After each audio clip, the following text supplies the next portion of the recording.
So they took me with them when they were making their shows. And I ended up riding this alligator, which was 7 foot long. Its name was Peter. And I had to clean its teeth. I had to put a cigar in its mouth. And this was for this movie that they were making. And I also came up with the idea of putting a Christian and a Muslim together, working together, collaborating, but not having to kowtow or lose each other's religions. And got very passionate about it, went out and pitched it at 3 different studios, all of whom told me it was the stupidest idea. No one wanted to see people with swords. They all wanted to see people with guns. And our assistant said, if you try writing it, I'll do my best to support you. So I started writing Robin Hood, Prince of Thieves. So our household went from being comfortable and warm to this lady who was trying to put us in orphanages and things, trying to get rid of us. And I literally spent time, and so did my sister and brother, literally in an orphanage for a while. And it gave me an outsized sense of wanting to protect other people. So your job was to get Kevin Costner.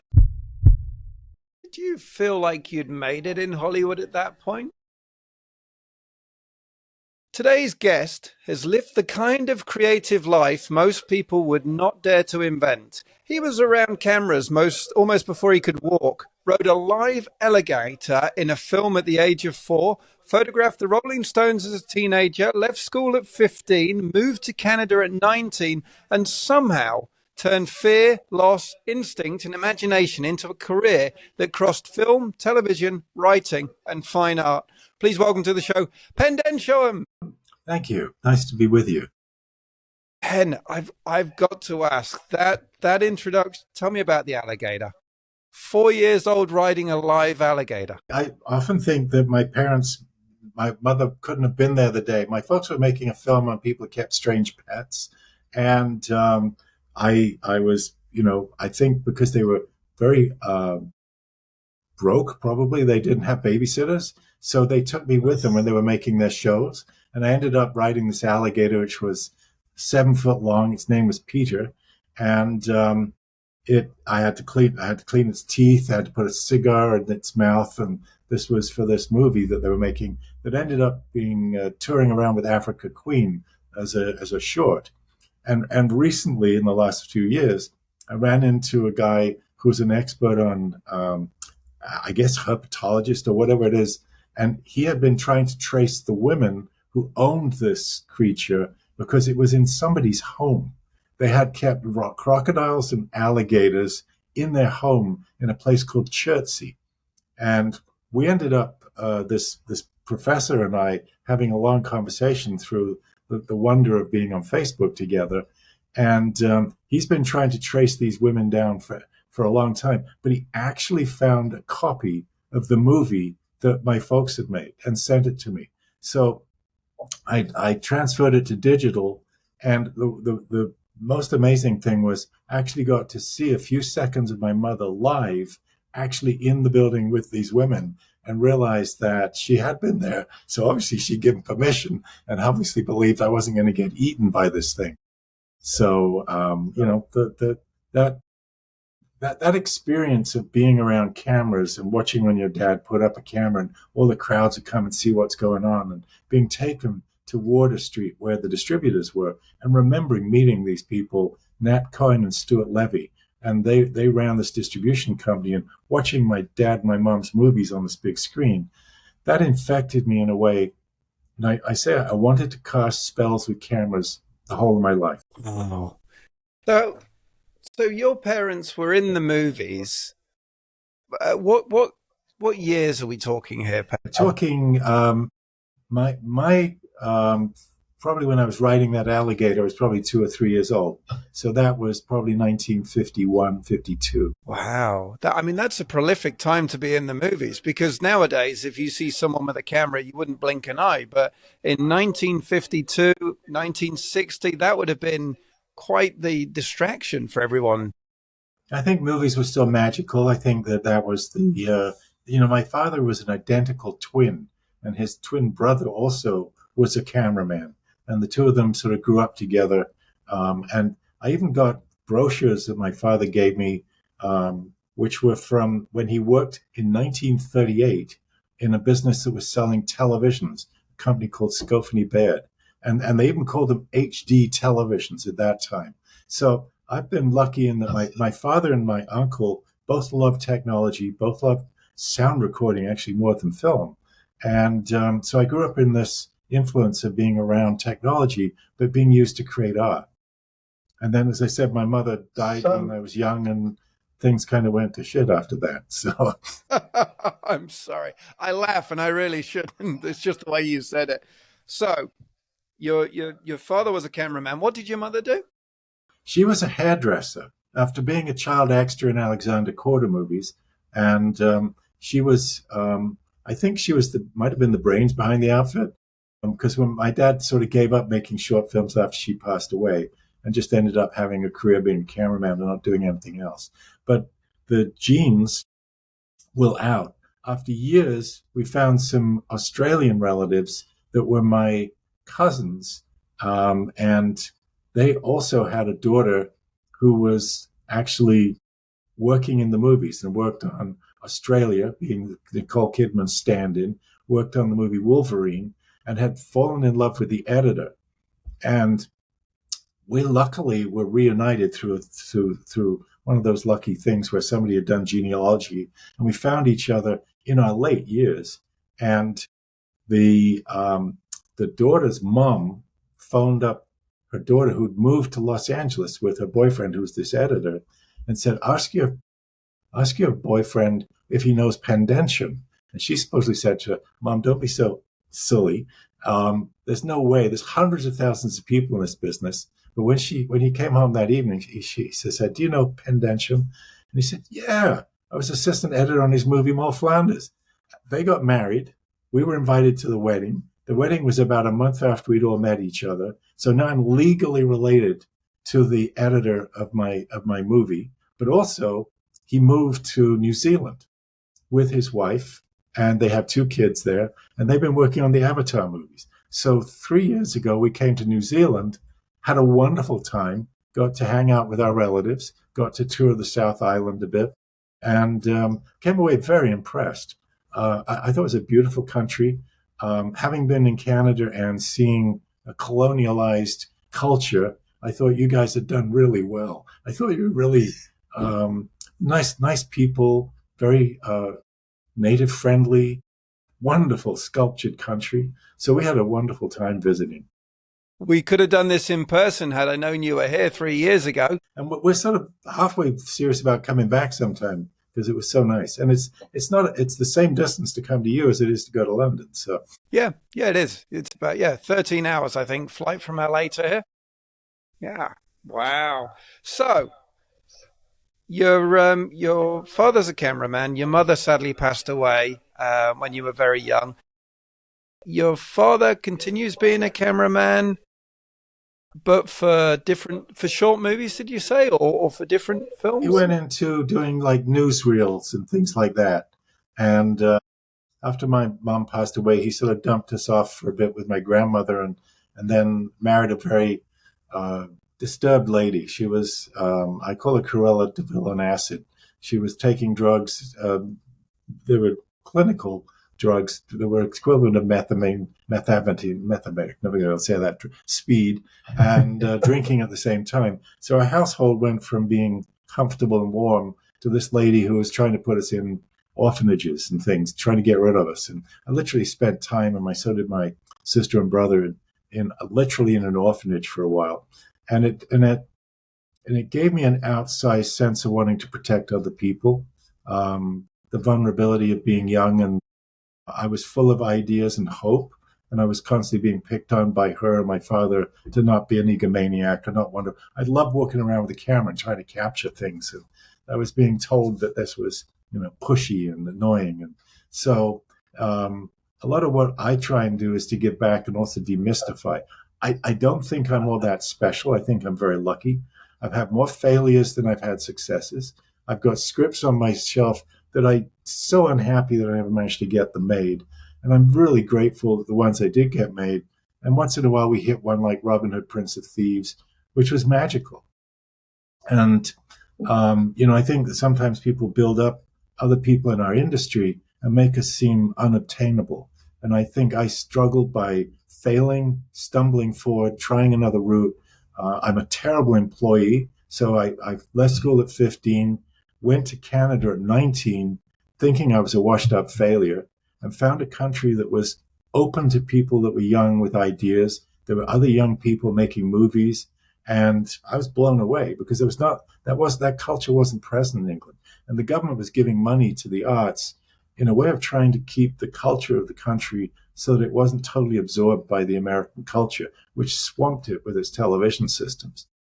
So I founded a kind of commune house, moved all kinds of filmmakers into it, and within a couple of years, after working for a couple of other film companies, managed to start our own company and literally editing in the basement, and hippie friends up in the floor that were working for the radio stations, and cameramen who were like 22 years old working elsewhere. And we started making our own short films.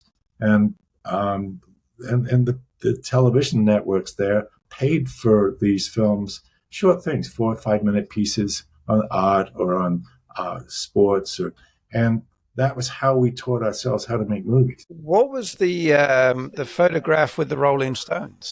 I taught my way into the BBC to get them to go and photograph the Rolling Stones as seen by a teenager. And they got me backstage. I got to meet them, got to photograph them. I took along my best friend and claimed he was my camera assistant because I was a little nervous to do it on my own. And that was one of those things where, I think creative people have these ideas, and sometimes you get enough courage to go take a shot. And that was one of those situations where I just thought, I'm going to see if I can pull this off. And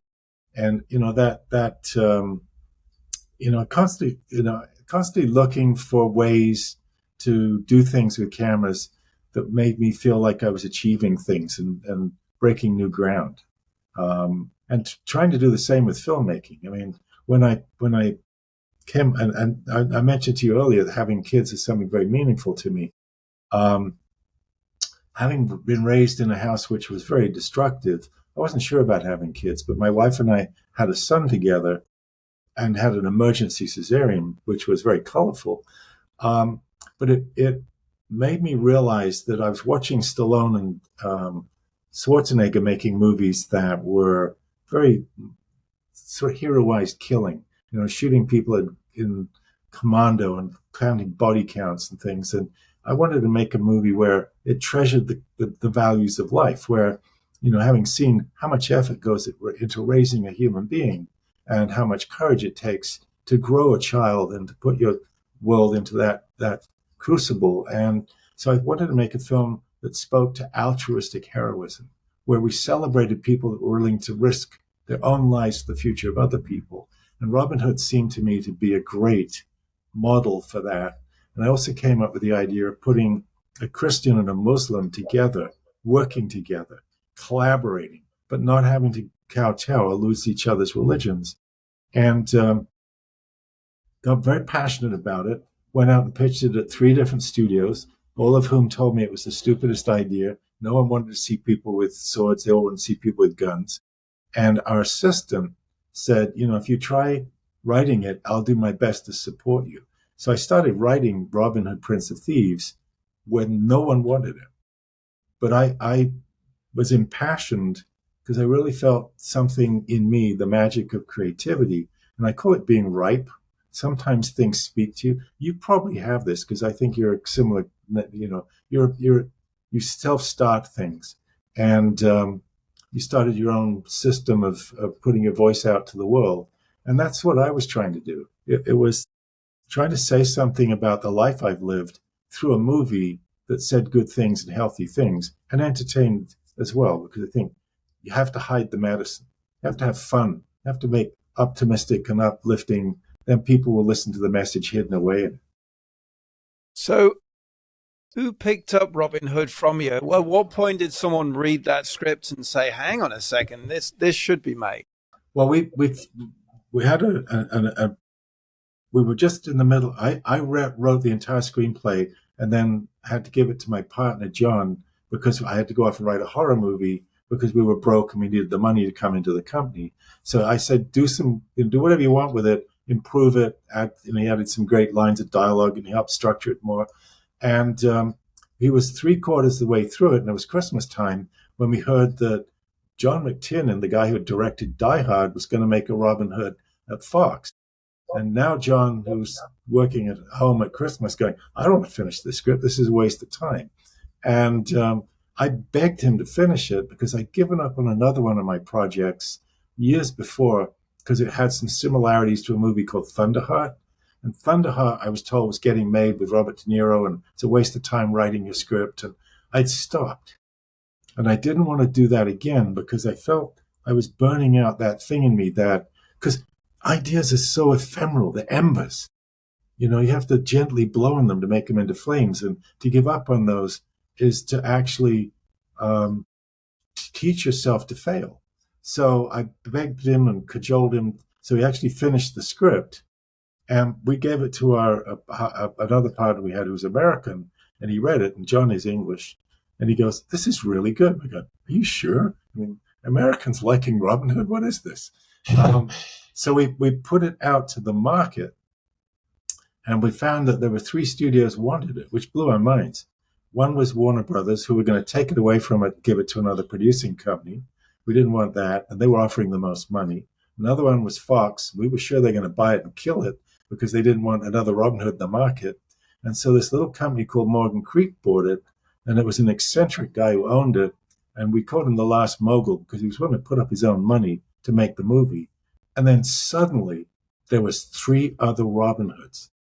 There was one coming out of the Fox one. There was another one that two others that were trying to get made. And my partner, John, moved into Morgan Creek's offices and talked them into actually starting to build the sets, hiring the crew. And my job was to try and get a director and to get Kevin Costner on the movie. And we were lucky enough to pull that off. So your job was to get Kevin Costner? Yes, but at that time, I'd actually... our agency had known Kevin. I'd been invited to a family dinner, where his kids and our kids played together. And so he sort of knew me a little bit. He had an agent who's now passed away called J.J. Harris, who had stopped representing him. And he'd moved on to a company called CAA, which was some of the mafia, big Don agencies.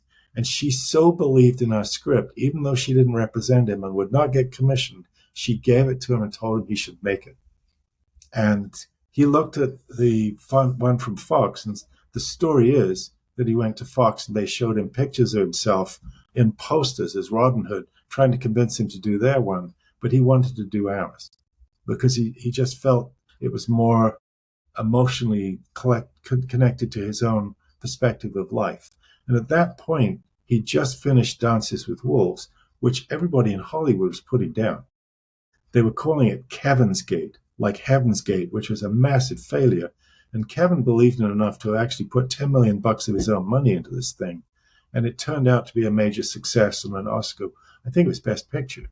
And, you got to admire somebody that's willing to do that. This is fascinating history. I didn't know any of this. So the Robin Hood, Prince of Thieves was made. You obviously watched it. Did it depict the story that you wanted to tell? Was it true? Did it maintain what you'd written originally in your thoughts? There was, when you make a movie and you give it over to another director, there's always a new vision put on the screen. Plus, when you give it over to a very strong actor, you're also going to get input, and collaboration is a great thing. So, yes, the movie ended up getting better because all these people put things in. There was elements in it. I wrote a sequence where, when I was writing the script, very intuitively writing it, I ended up writing a birth scene into the script, which involved a cesarean operation, because I knew that the Arabs were highly sophisticated medically and that they had great sciences, and they were actually physicians to the king of Germany, I believe. And I literally cried when I was writing the scene because I realized I was metaphorically writing my son's birth.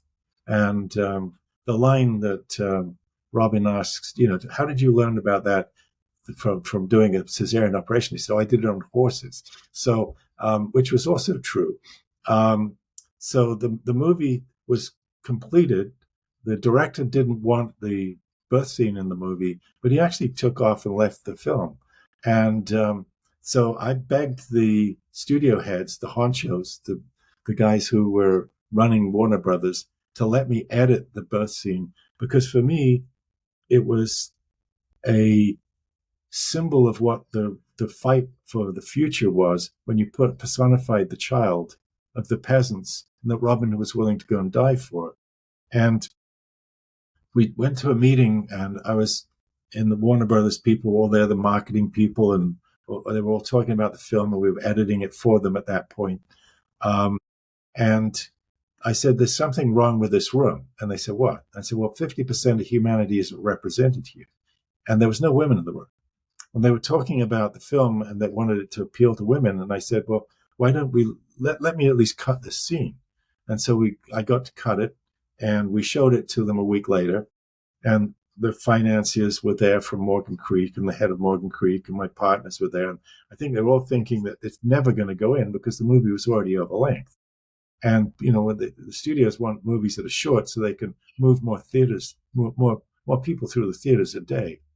So they ran it, and I'm expecting, and the lights come up, and the two honchos are down at the front, and they're talking to each other, and I'm expecting to get executed. Now, throw it out, it's a waste of time. And they turned around and they said, we ran Doc Hollywood last week, and there was a birth scene in that, and the audience loved it. Put it in. And I felt like I had won my movie. I felt that I'd made a humanistic film, which was also an adventure, but it also spoke to humanity and altruism, kindness, and taking risks. And that kind of altruism is something we need to celebrate. We overlook Fireman. And we also helped Ron Howard get his movie on Fireman made that same year that we made Robin Hood, which was another group of incredible, courageous human beings that don't use violence. But they have all the characteristics of a hero. So there's something to be said for being able to make films with a purpose.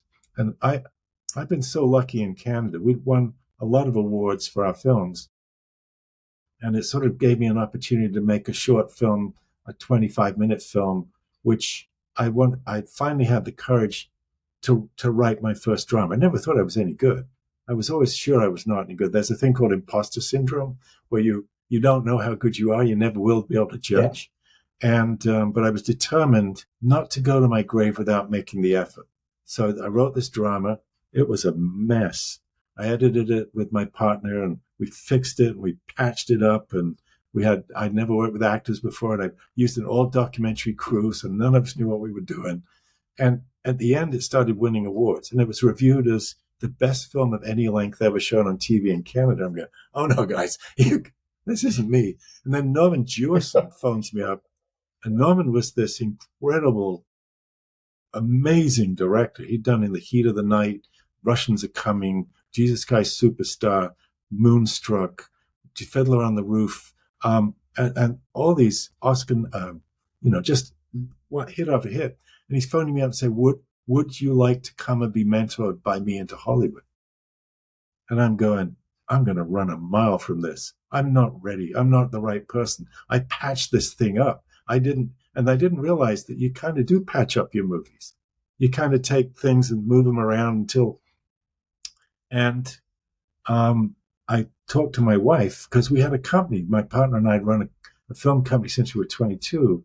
And she was game for me to try it, to see where I would go. And I got to say that losing a mother, you kind of look at your life and say, I should live the life she would want me to live. And I tried to do that. And we ended up making, I was working with Norman, had total carte blanche, come and go when I want, be in every meeting. They were totally transparent to me. And they were making a film called Fist with Sylvester Stallone, which was his first movie after Rocky. And so I'm in the middle of all these people thinking I'm the church mouse and watching all these, what I think are these, really sophisticated people, and starting to see that they're normal. Not everything works. Not everything is done easily. Sometimes people have issues and they fight over them, and that fiddling something together is normal, not not these, they just don't come down with a shock of lightning and make things good. They have to fight to get them. So that helped demythologize Hollywood for me. And then Stallone, I showed him some of our movies that we made, and our films were extremely visual. My partner and I loved making films that were emotional, visual, no spoken narration, no voice of God telling you what to think, but make the camera. I used to say we make movies, not talkies. Make the camera involve you in the emotions of the characters. And he asked us to start helping him fix his movies. So we worked with him on Paradise Alley, which was the first movie he ever directed, which I thought was a really strong film. Then he brought us in on Rocky II to help put that movie together. They were having problems getting the material to edit. Being documentary makers, we knew how to put film together, because what you shoot is what you get, and you have to make it work. And wow, we used music, we used effects, we used cutting, we used, but we were given total freedom to do what we wanted with Rocky II, to Sly's demands. And again, it was an extraordinary experience. And then we were credited with having helped make the movie a success. So that gave us another step up in Hollywood. And then a few years later, writing Robin Hood, Prince of Thieves put us really into a place where for several years we were able to make TV shows and other movies, and also to have many things not work. And I liken Hollywood.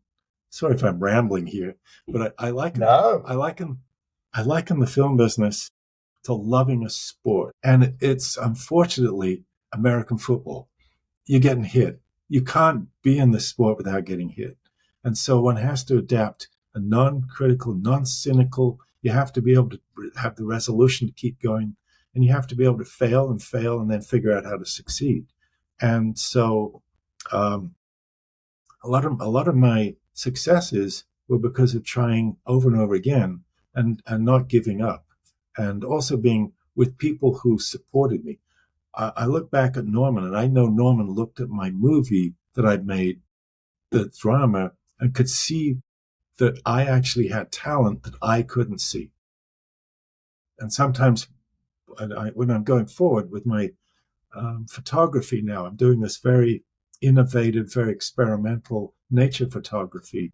I have this anticipation, but I don't know what it is. I go out to explore photography, not knowing what I'm going to photograph, because I'm determined not to take images that repeat the images I'm told are good photographs. There's a whole canon of this is the way you're supposed to make shots, which Ansel Adams is famous for his landscapes, and you have Weston, and you have all these wonderful guys. But the thing is, everybody's copying them. Everybody's teaching you how to copy them. And I've slowly let go of my being trained, because I watched my daughter using my cameras, and she was photographing with no known knowledge of what was right. And her photographs were weird and poetic and mysterious. I'm going, I've been doing this wrong. I got to say, what if, not what am I supposed to do? And so from watching her, I started shaking the camera and I took pictures, or leaving things out of focus, but because suddenly you get these wonderful abstract shapes, and they're aesthetic and exciting. And I realized that I had to leave photography behind to go to art and look at people like Jackson Pollock and Monet and Turner as they're giants, but look at their freedom of color and their freedom of shape and form, and realizing I say I use my camera as a brush and nature as my palette, and I'm constantly looking to try and excite people so they feel what nature feels like from my photos, not what it looks like. And that journey, I'm full of anticipation of things I don't know what I'm going to do yet, and I am so excited. So let's just wind back a bit. I'm fascinated. I could dig into the Rocky II thing all day long. I'm a big Rocky fan, so let's not go near that one. Too much. It makes you feel how talented Stallone was, because he wrote it, he's directing it, he's running up and down those steps in Philadelphia, so he's physically finding the time to work out, which is just amazing. And he's just an extraordinary human being. and no one trained him. I mean, again, this is another one of those things where um, I really think sometimes the best will in the world, people help you by trying to make you into something that's already been there. And the real key is trying to excite people in discovering what their true self is. Yeah. So once you'd finished Robin Hood, Prince of Thieves, now that becomes a huge success, like ridiculous overnight. What was the next project you picked up? I tried to get a film made on Merlin. We tried to do a film on Merlin as if Merlin had actually gone to India and learned from the fakirs and come back to England and was helping King Arthur become king, and that there was logic to their magic, but there was really magic. And we came really close to getting that made. And then the head of the studio decided to do the movie First Night instead. And that was one of the norms of our business. We had several occasions when that happened. We tried to do a movie about a group of American flyers called the Flying Tigers, and we had Mel Gibson attached to it. And we were going to go make it, and it was about people that volunteered to go and fly against the Japanese prior to World War II being announced, prior to Pearl Harbor.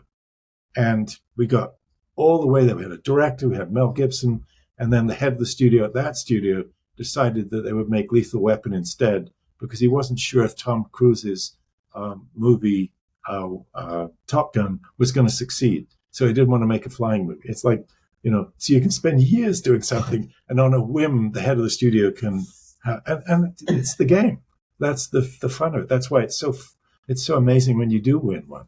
Did you feel like you'd made it in Hollywood at that point? No.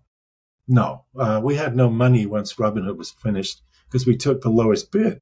We were constantly trying to come up with new ideas, trying to get things done, but the doors were open to us. People were much more willing to listen, look at my scripts. I got to be able to revive a series called The Outer Limits. And then I also got to revive The Twilight Zone, two of the most wonderful, adventurous, imaginative shows ever. And that was the kind of excitement I got. I mean, they're two phenomenal shows. So how much writing did you do for those shows? I was able to put together a team. I created, the studio wanted to copy the X-Files. They wanted to take the Outer Limits name and use it, but to actually create a two-handed drama with the same characters each week. And I talked to friends of mine like Frank Darabont, and I said, it doesn't feel right. These are anthology series. These have a tradition of each one is its own parable. Each one is its own mini feature.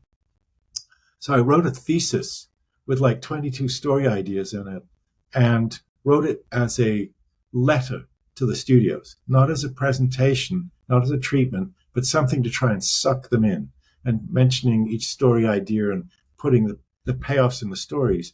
And I managed to convince them to let us make it as a series of anthologies. And we actually ended up with a deal where a story by George R.R. Martin became our pilot. And we ended up getting instant 2-year contract to make the show. And we ended up shooting over 165 of these. And everyone was an adventure. Everyone was, we've got a limited budget. People had to use their imagination because we're on spaceships, we're time travel, we've got doctors that make immortal people, we've got robots that fall in love with men. And when there's a real love affair, she wants to murder the love affair so she can preserve her relationships. Like all these great apocryphal stories. And so much fun and so much freeing of creativity because, again, there's so few rules once you're able to do an anthology series. I get the impression that this is a child's dream. Because if you think about a child, they come up with the ideas, they imagine something, they draw these wonderful pictures, but they never get to see the finished product, so to speak. They see what they've written or they feel it in their imagination, and there's a huge, overwhelming excitement for that. But you get to take it that step further. You get all of that. Once in a while. And when you do, it's magic and it's painful And it's excruciating. Making a movie is solving a million problems. At the end of it, you get a movie. It's like jumping out of an airplane and knitting your parachute until you hit the ground. And there's been times after Robin Hood, I had this gut instinct, and what I was learning, Dave, was that if I tried writing scripts to the formula, it very seldom got made. But when I had this sense of need to express myself, those scripts got made. I called them life scripts. And when I surrendered to what my body wanted to write, those things were more eloquent. They were more unique. They didn't fit a pattern. They didn't fit what the market was buying, but they were very profound and important to me. And my passion was in them. After Robin Hood, I had a gut instinct, literally physically felt it in my gut, that I was going to write a story about a historical figure who was a woman, and it was going to be emotionally really potent for me. And for about a year and a half, I looked up Molly Malone and Nell Gwynn and all these other characters. Nothing fit.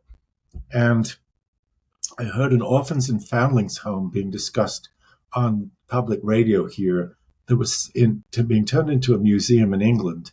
And they had letters from women who had abandoned their children on the doorstep hundreds of years ago. And I thought, what does a woman write to a child she'll never see again?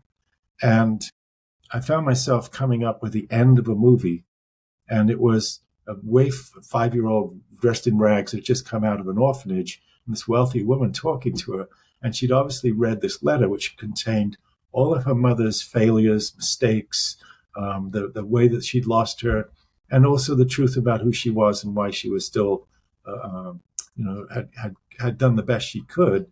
And this and the woman says, "What say you, now, child, now that you've heard your mother's story?" And this little waif says, "You could throw me out without a crust to eat before I deny that woman is worthy of my love." And the woman says, "Prepare yourself, child, for I am that woman, I am your mother." And I knew I had to make that movie. And I didn't tell my partners that I had this epiphany. I only shared it with my writing assistant, who was a woman who had done a thesis on She Rosa Brown. And the reason I didn't share it was I didn't want another helpful idea from my partners killing an idea, because when Thunderheart was supposedly going to get made with Robert De Niro, it didn't get made for another 4 years. And I'd given up. And so I wasn't going to expose this to that. And as my assistant started encouraging me, I started having the most extraordinary writing experience. It was like I was possessed, and I was doing all my normal work. So I'd take a phone call and then go back to writing as this thing flowed through me. And in 5 weeks, we'd actually decided we would use the character of Moll Flanders from the Defoe book, but only elements of it. And I was transported in a way that I'd never been transported before. Finished the script, went through a real big set of adventures getting it set up, but actually got to make it. And when I was on the set, my partner John said, and we got Robin Wright and Morgan Freeman to be in it, and I was directing it. John said to me, "How come none of your characters have mothers?" And I go, "Robin Hood, no mother. Moll Flanders, she's a woman who is born from a woman who gave herself to the guards in a prison because they would keep you alive for 9 months till you had your kid, and then hang you if you were guilty. And she had also been a mother who'd lost her own child.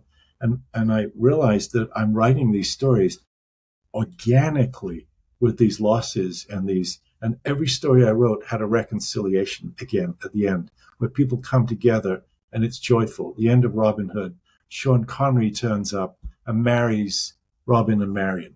And at the end of my Moll Flanders, the child that she is brought back from the orphanage, she didn't want to trick her daughter into loving her. She wanted to let her know all of unvarnished and then adopt her again back into her life.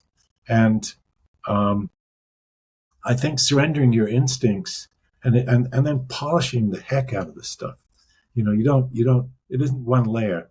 It's, it is just, take the adventure and be imperfect and get the idea out of you. And then when you've expressed it, then you go back through and you must only share it with people who are of similar nature to you early on, because there'll be flaws in it. And I call those people story midwives, people that will help you push through the pain of giving birth and not tell you that it has to be a girl or no one's going to get, it's like, because you're going to have to sell it to the pragmatics, the button down people, the people that, build your airplanes or spend your money. But you don't want to give it to them when there are issues, and you have to, what we call asshole proof it. You have to make sure that you put all the things in it so that the reader understands everything, because they'll find any excuse not to make you film. And so you can't give them excuses. I can see, Ben, from your history or what you've told me, there's some psychology coming out here in terms of your writing. I think you're learning how to cope and deal or talk about things that have happened to you, your mother passing early and stuff, and looking for ways at which to be relatable and then creative and then transposing it within your own work. I could be a million miles off, but that's what I'm getting the feeling of. I think I'm incredibly lucky because it is that. I'm an adventurer. I never thought I would do this. I never, leaving school at 15, I was so lucky. One teacher ignored my terrible spelling, terrible handwriting. I was awful at math, so my math teacher had written in my report, has developed a can't do it attitude. And I'm going, no, you can't teach me. That's the problem. I can't do it because you can't teach me. And he gave me the lead in the school play. I had 2 articles in the school magazine, and I won the school photography prize. I'm 14. And I'm going, it's never going to get better than this. I'm getting out. When I finished Robin Hood and it was successful, I traced that guy down. I got him in retirement. And I said, I can see a thread from your belief in me that's gone through my whole life, that's helped me to keep trying and struggling to try and find who I could be. And I want to know you're appreciated. There's often a certain person who ignites something to keep you going. Or on the flip, there's a certain person who tells you you can't achieve something. Those words will never leave you. That person and how they said them, teacher, someone who just said, you'll never do that. You can't do that. And it's exactly the same. There's an ignite to prove them wrong. And it's so wonderful that you went back and told someone who inspired you that did it. Vice versa is not so good, but yeah. Yeah, and as I say, I'm lucky because I think there are people out there who have got better ideas than me, that have had potential that I never got, that never get to be realized because they bought into the system. I've taught at USC 3 times. And I'm the kid that left school at 15 is teaching at the Harvard Film Schools. And I'm trying to teach what I call creative entrepreneurism, which is that you're taking the things that you've created and then trying to find how to sell it to the market, because the market doesn't understand what you've got until you explain it to them in terms of what they would like to consume. You're really selling them their future, not yours. And you have to describe what you're trying to sell and eliminate the objections, which is a standard selling technique, which I learned from the School of Hard Knocks, until you've actually convinced them that they can succeed with your project in a way that their own careers are going to look good. And in the case of Robin Hood, I kept using the model of Batman.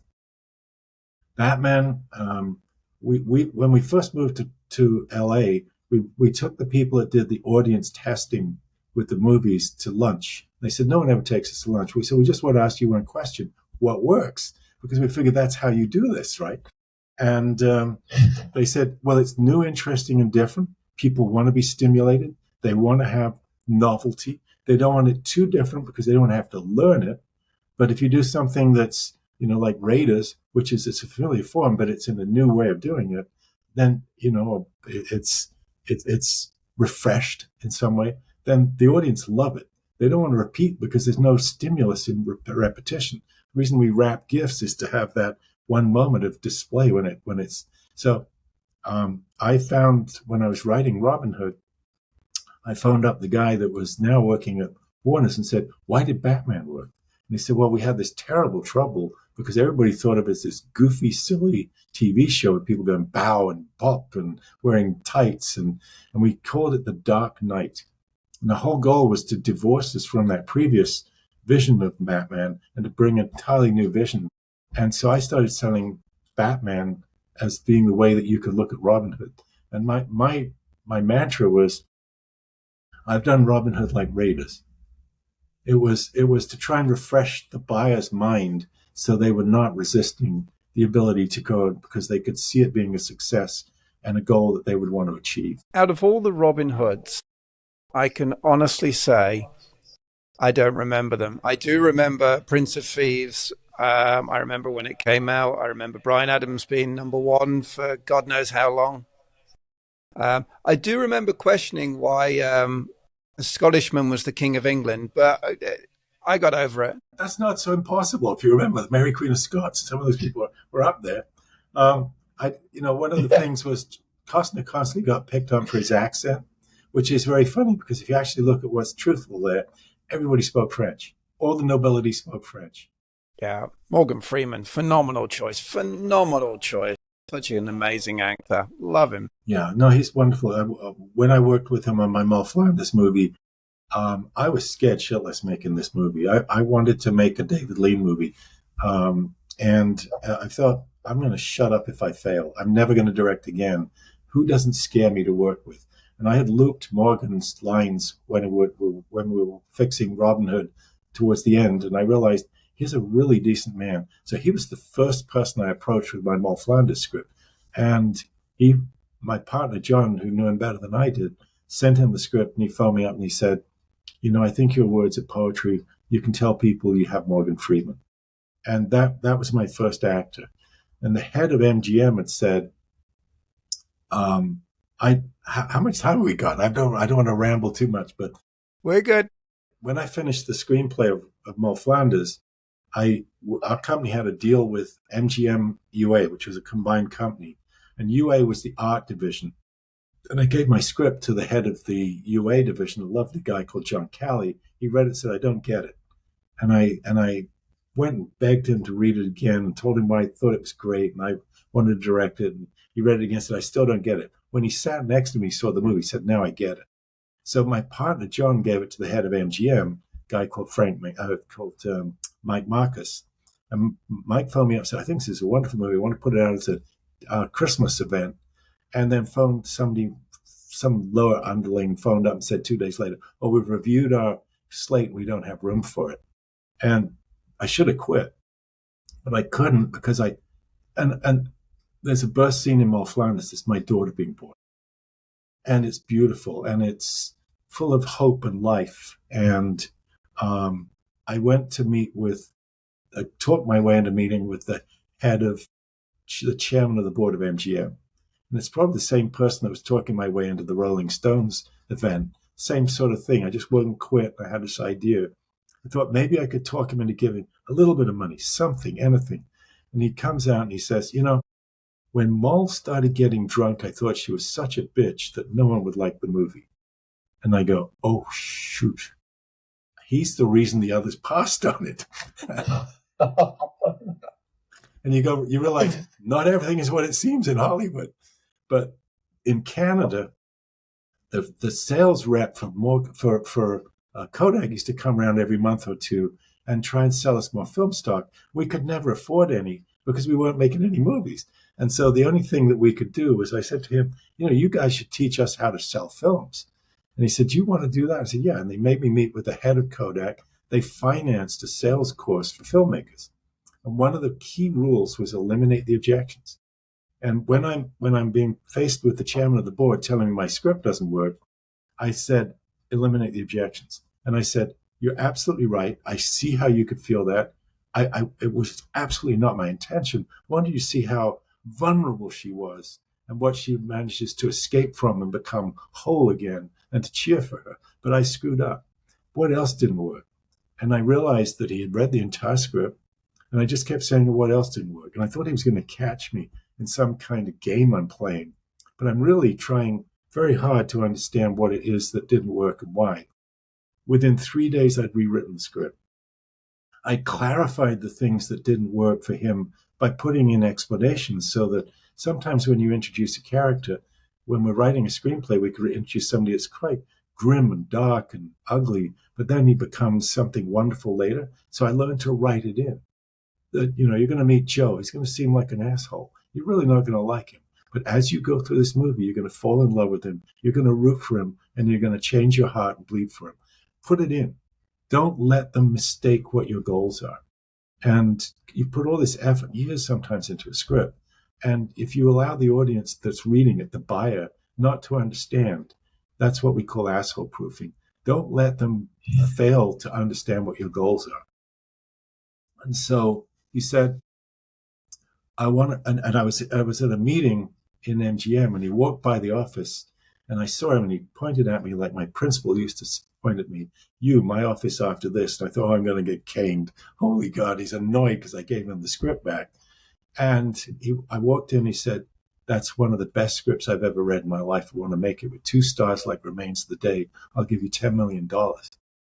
And then we started a whole nother adventure, which was I went through several ladies who wanted to play Moll Flanders. The studio kept saying no.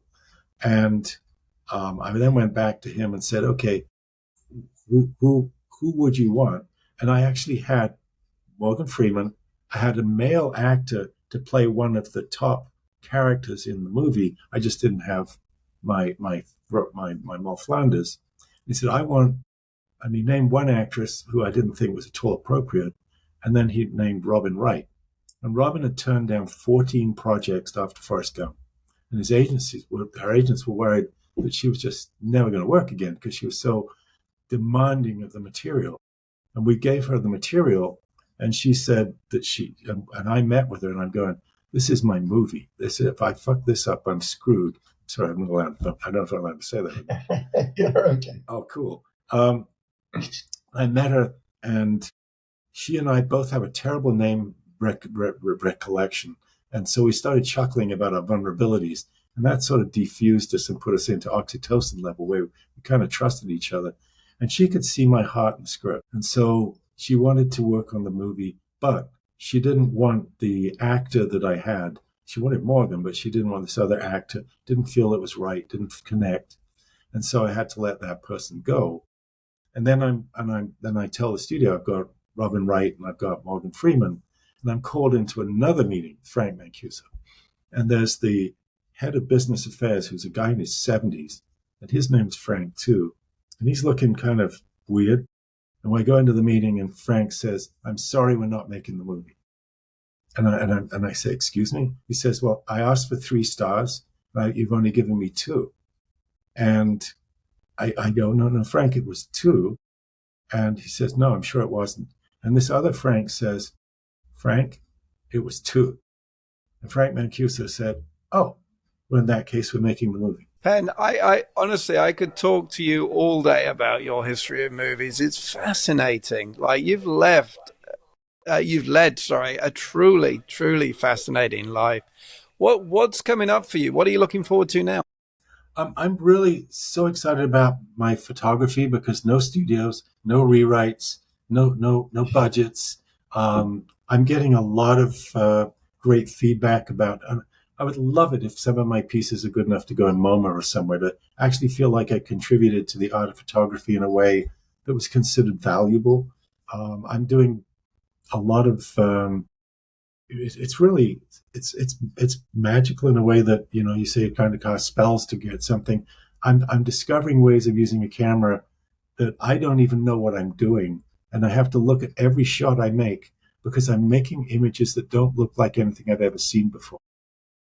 By moving the camera, or shooting out of focus, or by taking photographs of waves through long lenses, but shooting for like 3 or 4 seconds, and the waves become sculptural and magical. Or by moving the camera when I'm taking a photograph of a tree, and suddenly the tree looks like it's full of life, it's vibrant, it's breathing for us. And trying to, I don't take photos of nature. I try and capture what nature feels like. And I didn't know I could do this. And I'd given up on my photography and just stayed with my filmmaking because of my daughter showing me that I had not necessarily seen the only way that photos could be made. And I've started I think it's like a 16, 17-year journey of photographing experientially and then learning what those images look like. And I have my wife and I have a large collection of Inuit sculpture. I'm very intrigued by Native life and belief and the responsibility that an indigenous people have for their community and for the environment. And I want my photography to contribute to a sense of specialness and belonging. I want people to look at the cells and see that we're all cells, that we're all part of this nature, that we've forgotten how connected we are. Everything is related. And it's not, I don't want to blame people because our brains can't contain everything. So when you drive home, you don't see where you live. You don't see the trees on your street anymore. So I'm trying to revive that sense of discovery, that when you see one of my pieces, you suddenly feel the life in nature, and you see the beauty in waves, and the preservation of the oceans is not so stupid when you see that we belong to them, we came from them. There's 4 billion years of this here. And I'm just trying to touch those things. And if I do that, I will be so happy. And where can people see your work? I have a website, which is pendenshamphotography.com. And if you go there, you can actually download a free coffee table book of my images. And it's the same coffee table book that I give to people that buy my works. And I'm not huckstering. My wife always says, why don't you push more? Because I say, well, it's not really the most important thing. I really want people to see my work and see if they enjoy it. And if I sell some, great, but that's not the purpose. It's to see whether or not I can reach out to people and have them discover something that they feel about nature, or find something in my work that touches them. So if you go to Penn Densham Photography, you can also download a book on creativity, which I wrote, trying to inspire other people to believe in themselves, because I want to give back like Norman Jewison gave to me.